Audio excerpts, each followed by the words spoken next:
WNYC Studios is supported by Earth Justice. As the largest environmental law organization in the country, Earth Justice has more than 200 full-time lawyers who fight for a healthy environment. They wield the power of the law to protect public lands, defend your right to clean air and water, and combat climate change. Earth Justice fights in court because the Earth needs a good lawyer. Learn more about how you can get involved and become a supporter at earthjustice.org.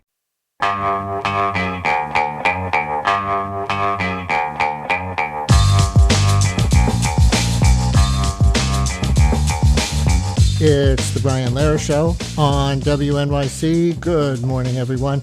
So if you went into the weekend thinking the big news Monday morning would be revelations from the Epstein files, you were probably mostly wrong. There are some things worth knowing in what they released on Friday afternoon, but one of them might be that the release didn't live up to the name of the law that required it, the Epstein Files Transparency Act. There's a lot that remains pretty opaque. We'll parse some of what we can. There's an opacity issue for Democrats, too, that maybe you didn't expect going into the weekend.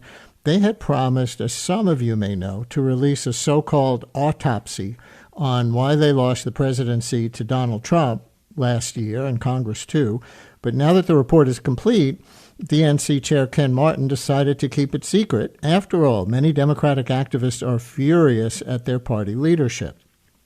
And there are new divisions on the Republican side, too. Perhaps you were shocked on Friday, like many people were, that rising GOP star Elise Stefanik, the front-runner for the Republican nomination to run against Kathy Hochul for governor of New York next year, suddenly announced she is quitting the race and will quit her seat in Congress, too, at the end of this term. And you probably didn't expect this kind of story from the first Turning Point USA gathering since its founder, Charlie Kirk, was assassinated. As the New York Times headline put it, Turning Point's annual gathering turns into a gripe fest. So we'll explain Democratic and Republican unhappiness with their own, the Epstein Files sort of Transparency Act release, and more now with Philip Bump, one of the many big-name columnists who left the Washington Post this year after they announced their new very specific editorial direction, emphasizing personal liberties and free markets. He had been with the Post for 11 years and been on this show so many times in that role.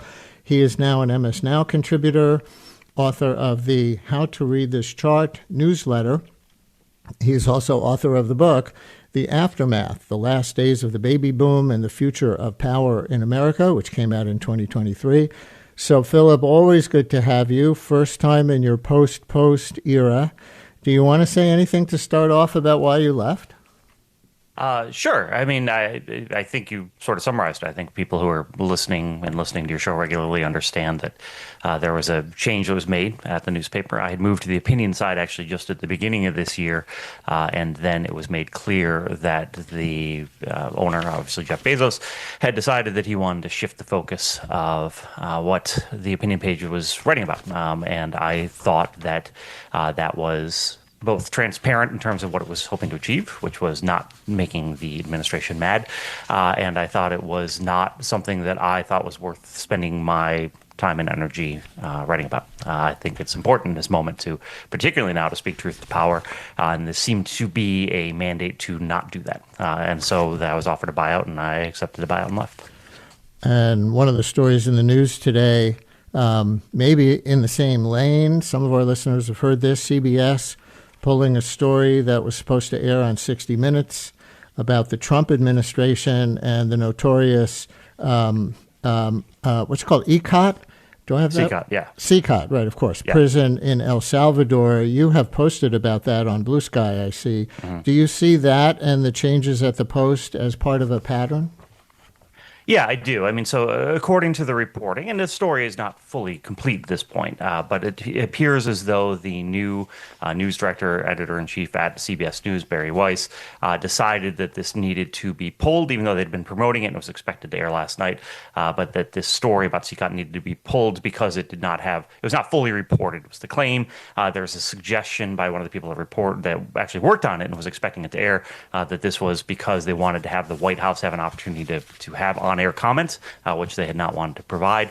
And, I think it goes back to the same idea, which is news institutions that have power that's supposed to be oriented around afflicting the comfortable and comforting the afflicted, as the old saying goes, are instead worried or are part of broader business conglomerates that don't want to make the administration mad. And this certainly seems to be in that pattern. I guess the CBS position on pulling the story, at least from what they're saying, is that a Trump administration official wasn't included. That's different than saying it had to support the CCOT policy. Is it not fair, good and fair journalism, CBS might say, on a story about a Trump policy to include a Trump administration voice? It is absolutely fair. And in fact, it's proper journalistic procedure to reach out to the administration and do so. However, if the administration says they don't want to participate or are not going to participate, you don't then spike the story. You say, okay, we're going to do this story. Here's your opportunity to weigh in and answer the questions that we have for you. If you don't do that, we are going to run the story anyway. If you do the alternative, if you say, okay, well, we didn't get your side, then we can't run the story, then that is a de facto veto or spike from the administration, and that is bad journalistic practice. So that's is giving them more power than you should. That's your best understanding as of now of what happened? The administration was invited to have a spokesperson on the story, and they declined? That's my understanding based on reporting, yes. Based on a note that was offered by one of the reporters who worked on the story in the first place, yes. Right. So that would be, like you say, tantamount of having the power to cancel stories by not providing a spokesperson for that side. Exactly. Interesting. All right, let's go on to some of the other news from the weekend. The release under the Epstein Files Transparency Act. How much transparency, how much an act, as far as you could tell? It's a good question. So the law stated essentially that they were meant to release literally everything they possibly could that was not putting victims at risk, and what was offered was very obviously short of that. Enormous, just scads, the hundreds of pages of fully redacted or mostly redacted documents, and then of course we had this sort of sub-story of files and photos that had been posted online that were then pulled down, one of which I believe was actually restored. So it's, I think the real question I have about this is less why they didn't release all of the files, which is very obvious, which is that the administration has been very disinterested in releasing the files over the course of the past 11 months. But the question is why they don't just realize that all they're doing is keeping the story in the news, right? Like all this does then is, put pressure on the Department of Justice, put pressure on the administration officials who are supposed to be responsible for the release to actually release more files over the short term, and it keeps the story in the news. And it's just sort of baffling to me why they are putting their foot down and not just dumping all these files, getting the story over with, taking whatever damage. Obviously, there's going to be some damage to Trump from it pretty clearly based on what's happening here, and not just taking that loss and moving on. It's very, very strange.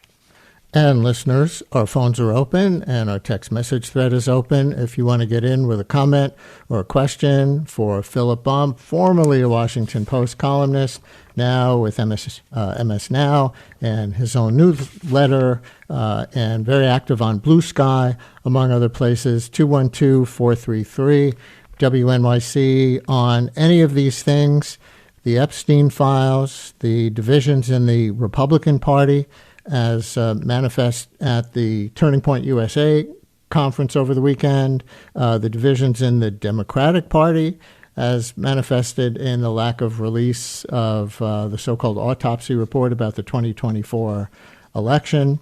CBS News, any CBS News journalists want to call it?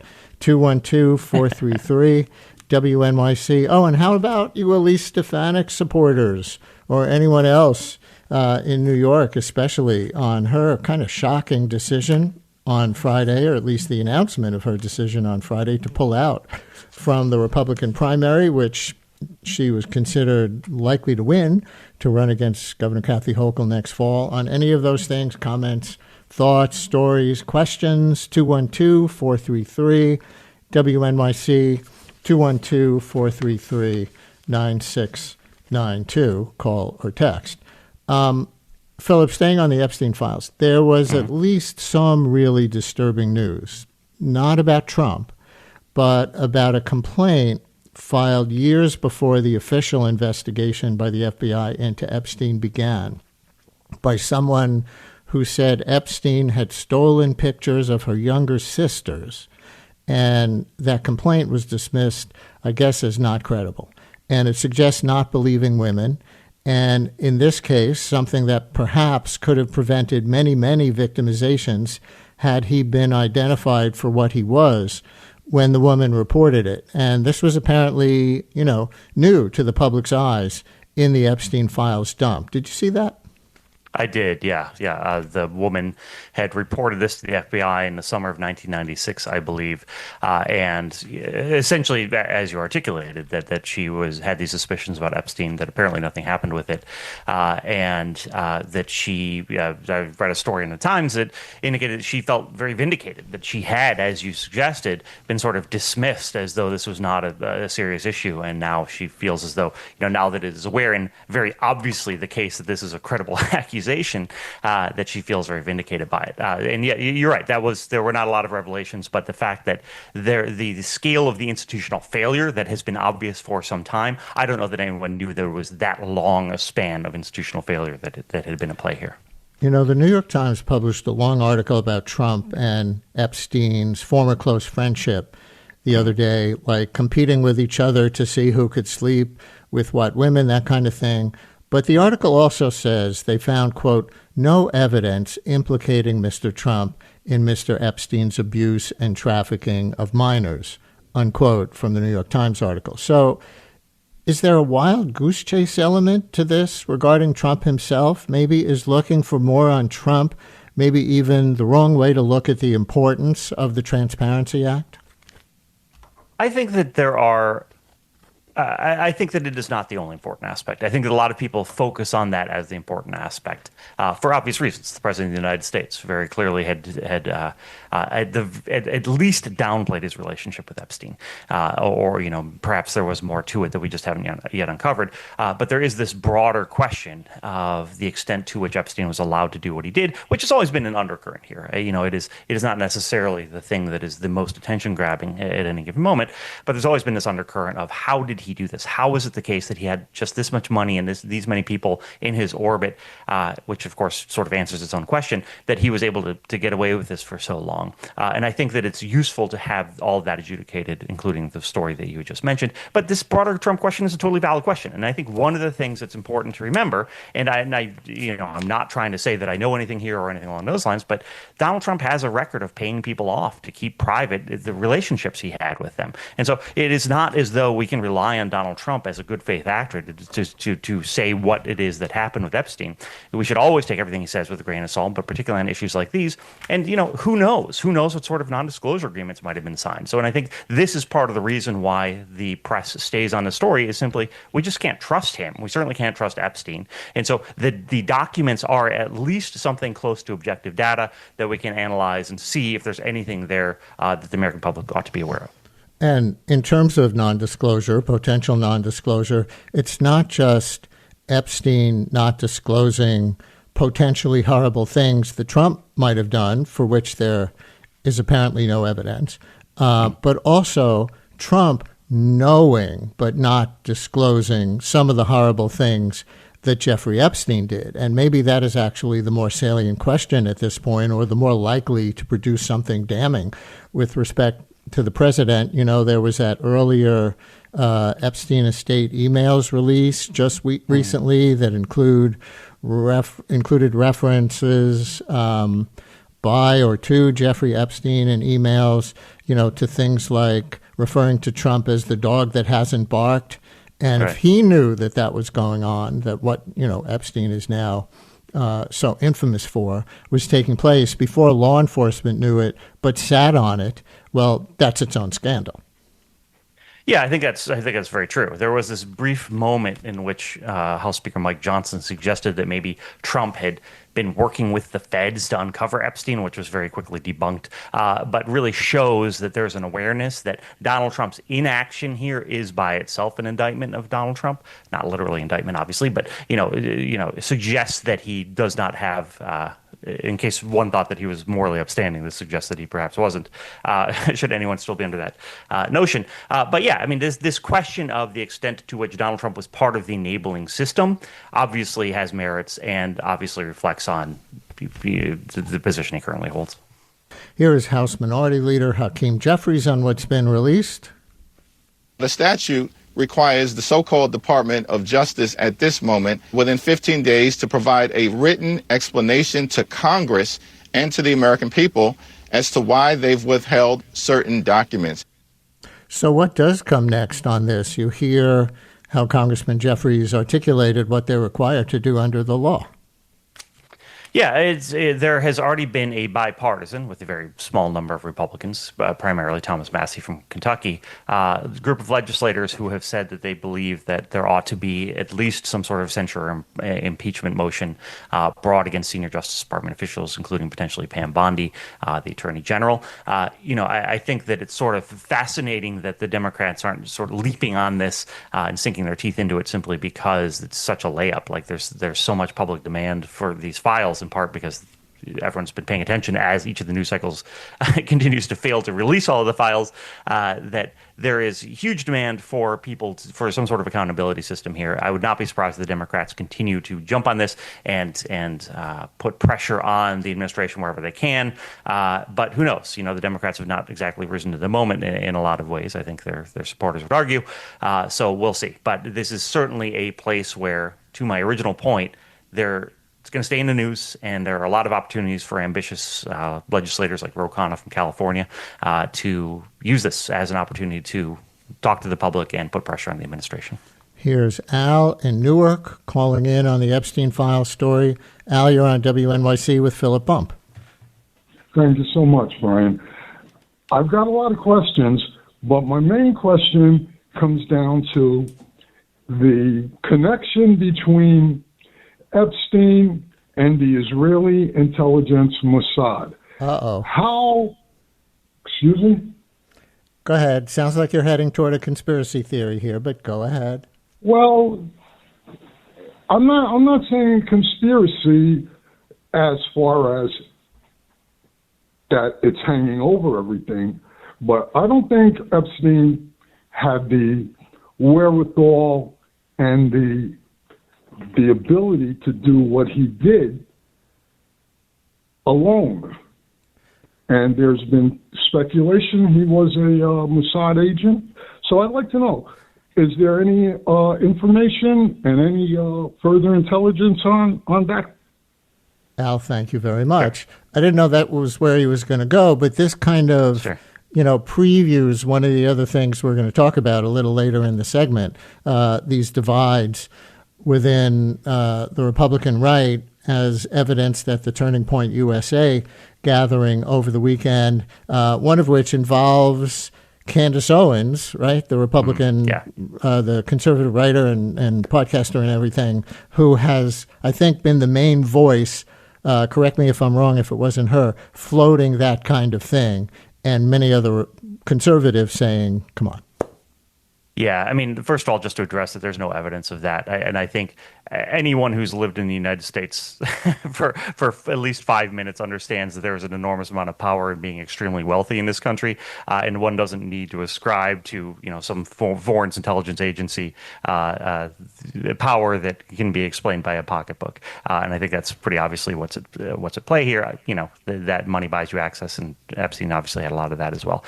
Yes, but you're right that this is also something that is these sorts of conspiracy theories broadly. The idea that there is this outside shadowy group that is involved in a pedophile ring was at the heart of the QAnon conspiracy theory that was very popular during Donald Trump's first term in office on the political right. And we've seen that sort of conspiratorial thinking seep very broadly into the right and into Donald Trump's base. And it did sort of erupt in the course of the past couple of weeks, and particularly at this Turning Point event this weekend. And one more on the Epstein files from another point of view, I think. William in Jackson, New Jersey. William, you're on WNYC. Hello. Hi, hello. How are you? Yes, I did want to discuss the whole Epstein thing. I think it's so overblown and sad that this is such a big story now. So clearly, is it that it was just a giant conspiracy from day one that Trump pushed at the beginning, and now it's coming to eat him? But the fact that the Democrats are joining with Marjorie Taylor Greene and Massey and all these other people who are just conspiracy minded and making it into a story where people are taking these conspiracies seriously. This is the biggest issue, or one of the biggest issues, I think, that are going on in America today, where people are just buying into stuff. And like Philip said, they're going to jump on it because it's politically expedient. But it's really, really degrading the rhetoric that goes on in the country. William, thank you. But I think we need to make a distinction, Phil, tell me if you agree or disagree, between, let's say, a Candace Owens style or a Israeli Mossad might have been involved conspiracy theory, and what might be an actual earnest interest on the part of people like Massey and Marjorie Taylor Greene for actual transparency on this and find out what the evidence actually is that points at anybody in particular and let the chips fall where they may. Yeah, I think that's right. I would not be generous to Marjorie Taylor Greene and separating her from the conspiracy theories. I think she came into this from the conspiracy theory angle, and while I do think she is sincerely motivated by some of the gender questions here, the very obvious gender questions, both in treatment of the files and obviously treatment of Jeffrey Epstein's victims, I also think that she is someone who's very eager to glom onto conspiracy theories and enjoys that aspect of it as well. So just as a quick aside, but you're exactly right. There are real questions here, and one of the things that's been sort of fascinating to watch is the number of people who are like, oh, well, Bill Clinton is implicated in this too. And pretty much every voice I've heard on the left is like, okay, great. Let's figure this thing out. Let's see what the scale of this was. There are, for a lot of people, there is a large indifference to the partisan aspect of it. Instead, there's just this desire to see, to see people who were potentially involved in criminality, or at the very least, who leveraged their power on behalf of an obvious criminal. I mean, this is a guy who had already made plea deals at the time some of these photos were taken or some of these relationships were understood to have occurred, that he was still enabled and that his money and access to people still gave him that power. That's an important thing for us to adjudicate and to understand the scope of. And so even beyond whether or not this is, knocks Donald Trump down 2 points in his approval rating, I think it's something that's important for the American people to know about as much as they can. And I'll note the very fact that we're still debating this, that they haven't released the files and they're loath to release the files, keeps that particular story very much at the center of the conversation. Right. And they say they're going to release some more files over the next 2 weeks as they gradually finish the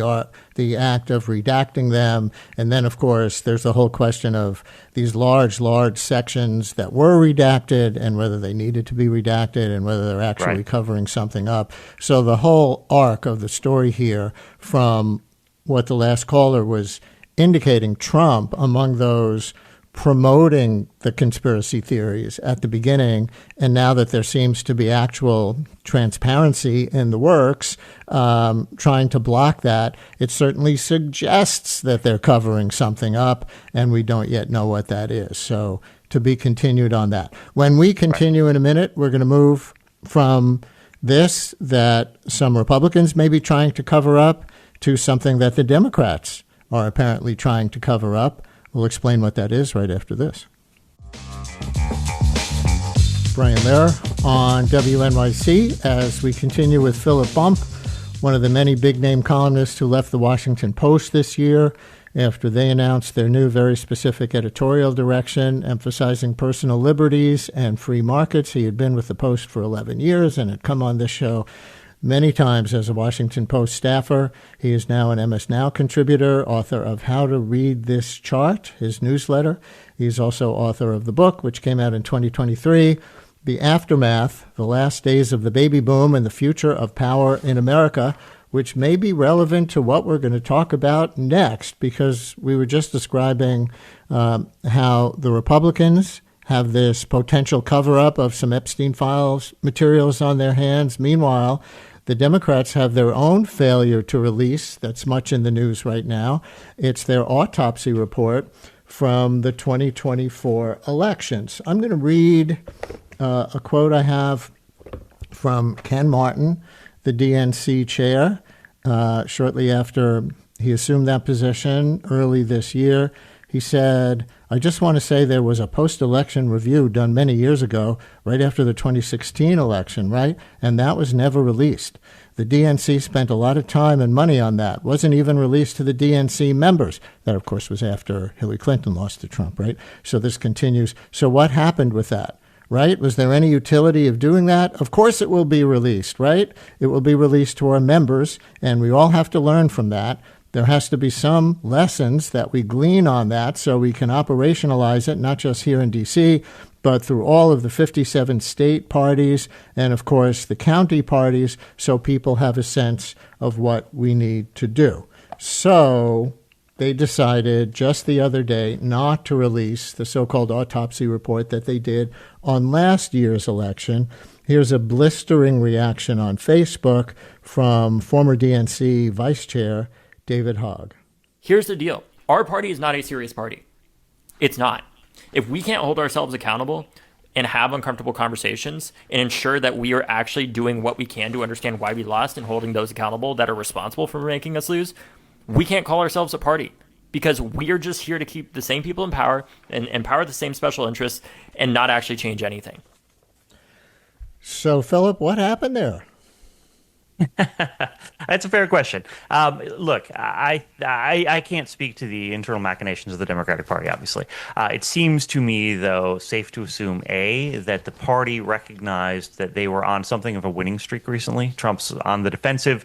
They've been winning a lot of races. And my guess is they probably didn't want to, at this moment in particular, relitigate 2024. Of course, if they release it to DNC members, it'll eventually get out anyway, so they're going to have this conversation. At some point, this may have been just a bide your time tactic, or it may just be they changed their minds, which, of course, one of the lessons that we've been discussing a lot here today is if you say you're going to release something, you should release it, because otherwise you're going to get dinged for not releasing it no matter what it says.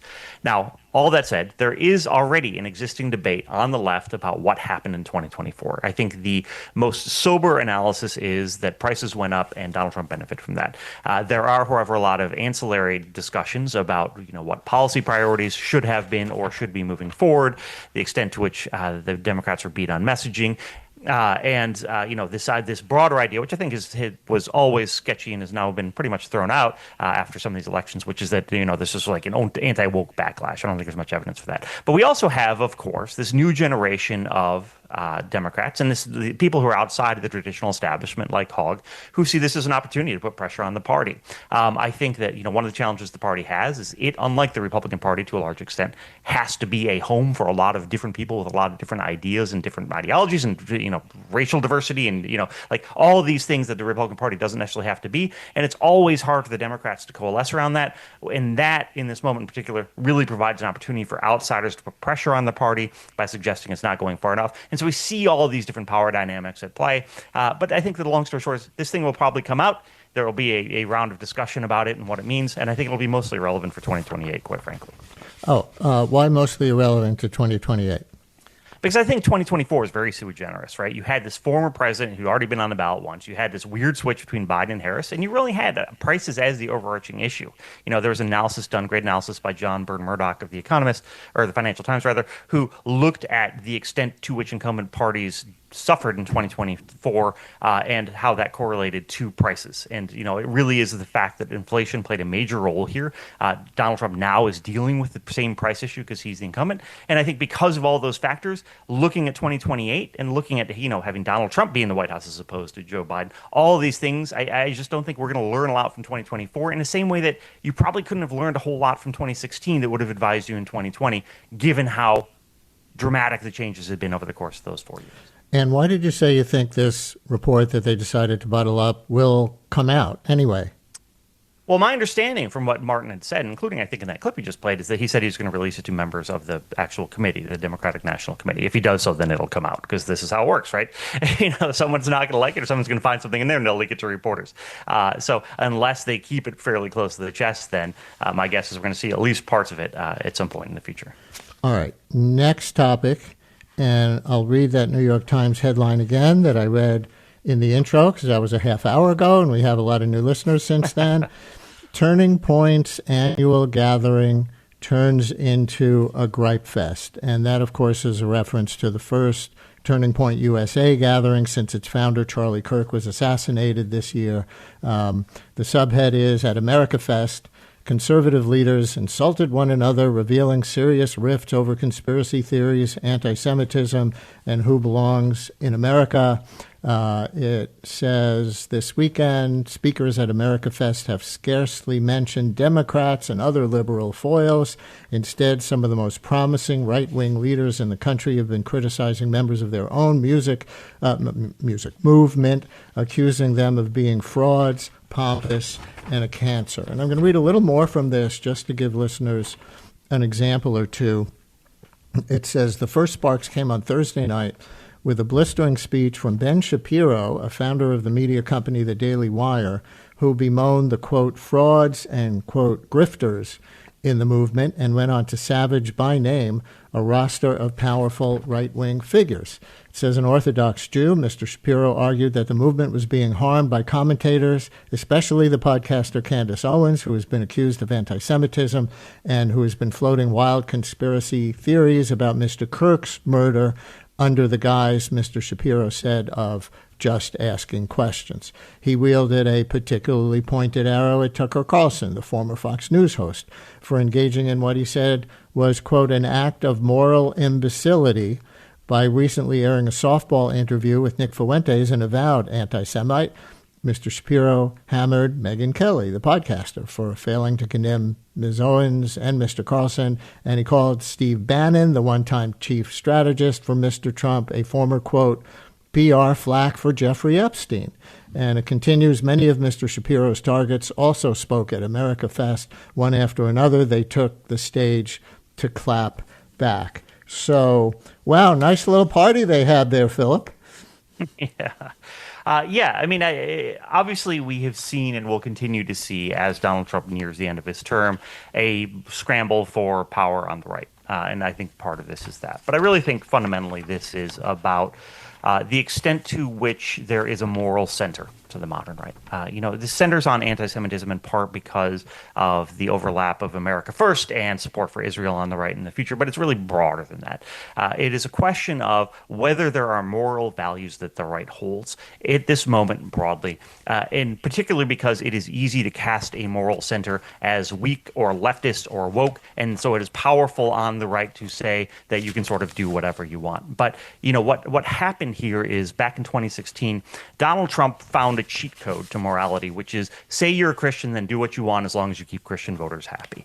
And that has been his approach. He is not a Christian. He's never, I can't speak to what's in his heart. He's not a guy who ever went to church. He sort of adapted to the Bible as he was on the campaign trail. I've seen him at events say, look, I like the Bible, but it's, that and the art of the deal are sort of one, side by side. He has demonstrated in the past a lack of familiarity with the Bible.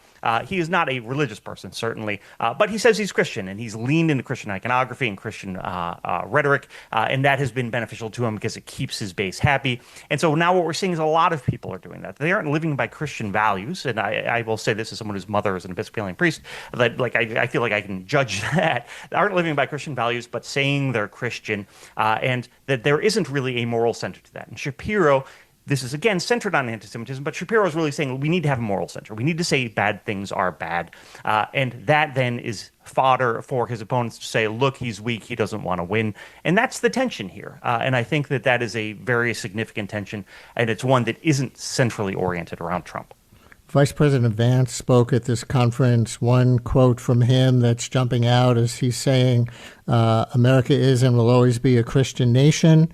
I don't have that in front of me. I think I'm remembering the exact words right. Mm-hmm. And that, to me, relates to one of the other interesting things from the divisions at America Fest involving Vivek Ramaswamy. Some people may remember that he was in the Republican presidential primaries last year until it became clear that Trump was dominant, and then he dropped out, but very much a Trump supporter, very much on the cultural right. I know back at the time we were playing a clip of Ramaswamy when he was running for president with this sort of 30-second distilled version of what he was running for, and they included the lines, fossil fuels are necessary for prosperity, and there are only two genders. So, very much running on both the anti-woke, as he would describe it, and pro-fossil fuels and change is a hoax, both economic and cultural aspects of MAGA.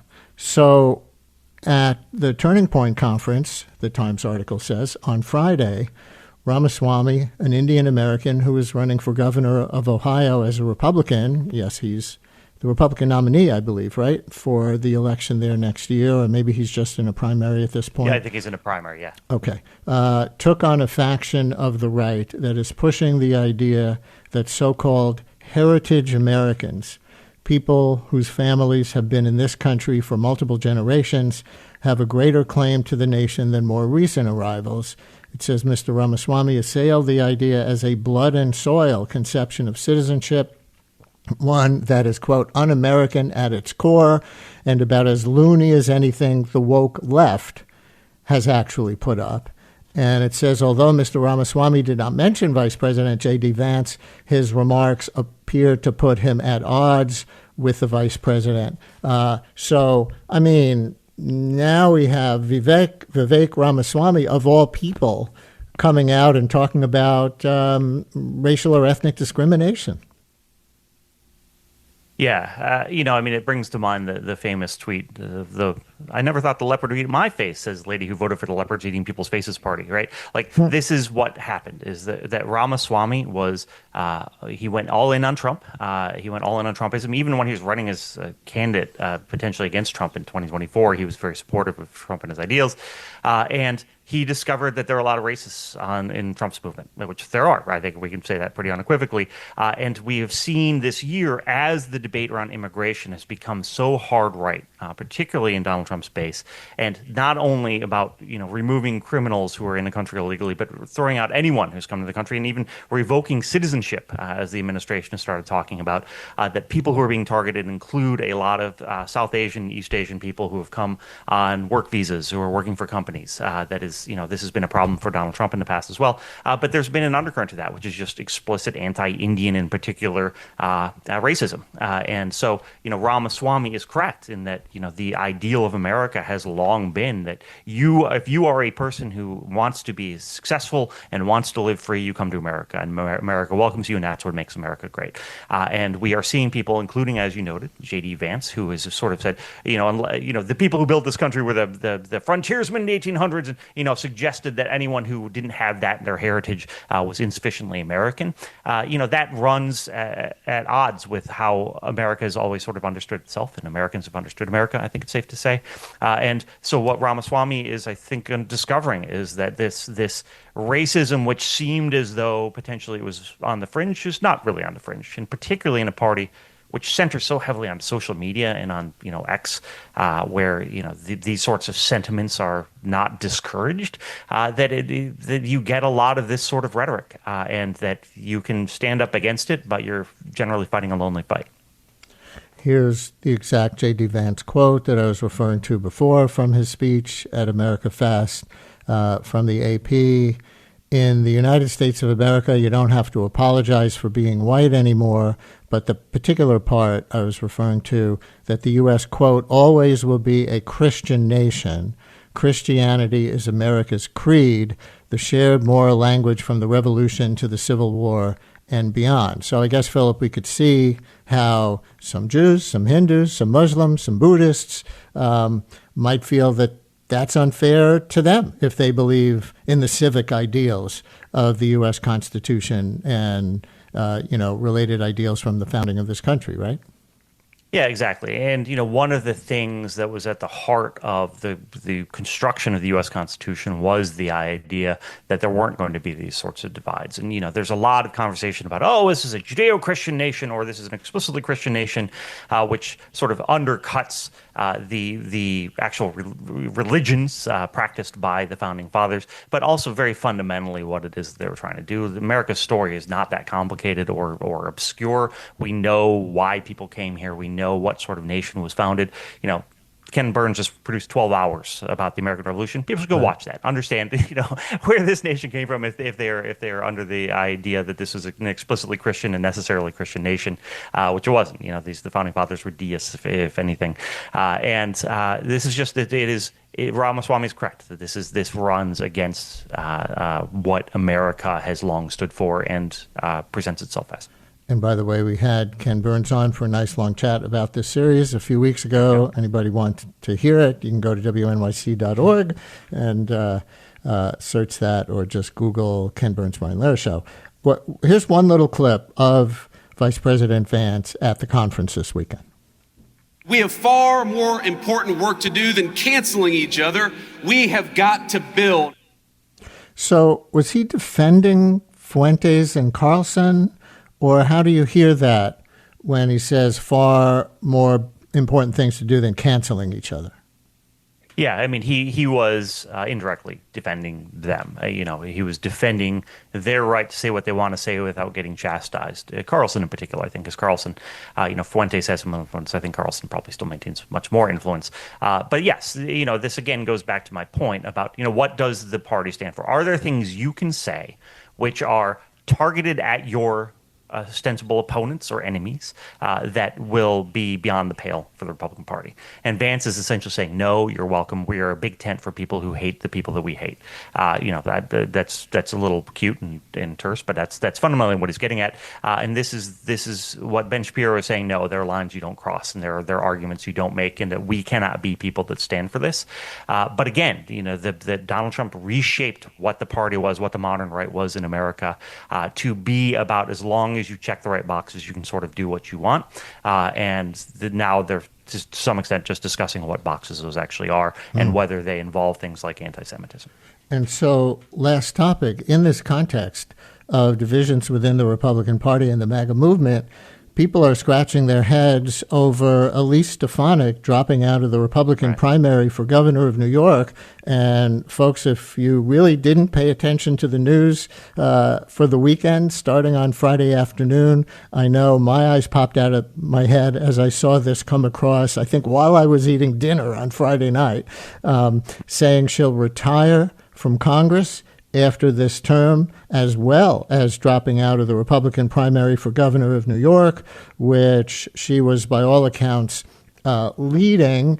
And Jenna in East Northport on Long Island has a question about that. I will let her launch this last little stretch of this segment. Jenna, you're on WNYC. Hello.